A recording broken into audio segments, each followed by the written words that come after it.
Kenya Airways, the pride of Africa. The airline was back in the limelight this weekend as pilots embarked on a go-slow. They were enraged with the management's decision to terminate the services of a pilot on medical reasons in contravention of the terms of engagement, a claim the management denied, instead insisting that it was due to misinterpretation of the rules on working procedures.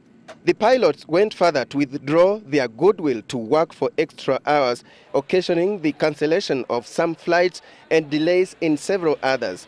The busy London and West African routes are among those that had been seriously affected. I had a connection yesterday and I couldn't get it. The management said that Kenya Airways had traditionally negotiated an agreement with the pilots that requires its members to be voluntarily available to work for certain hours during off-time, but within the legal limits as approved by the Kenya Civil Aviation Authority. It is that goodwill that had been withdrawn by the pilots. Please have your attention.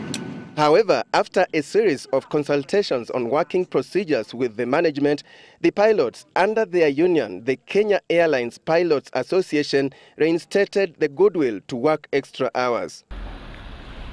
Things back to normal, yes, but after a painful experience by scores of passengers, including the Kenya Sevens rugby team that was meant to leave for Australia last night for the first leg of the IRB World Sevens Series. But by this morning, they had no idea when they would depart after being accommodated at the Pan-African Hotel.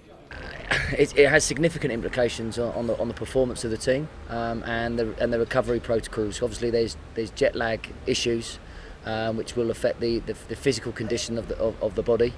It was a happy moment for passengers on receiving the news that the flights were back to normal.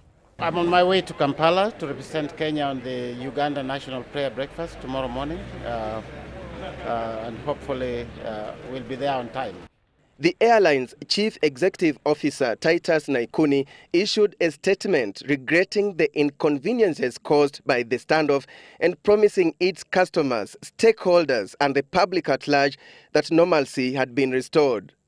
So what was the impact of the standoff? Of course, one is talking about the airline's image, economic loss to the company, stress to the management and the pilots who were involved in the standoff, stress also to the workers who had to deal with the impact of the pileup of delayed flights, stress that spilled over to the passengers who complained of being inconvenienced, missing their next connections, missing key business appointments. But the management was quick to issue an emphatic apology, promising to deal with the situation and make sure that its operations come back to normal. Alex Chamwada for Citizen TV at JKIA.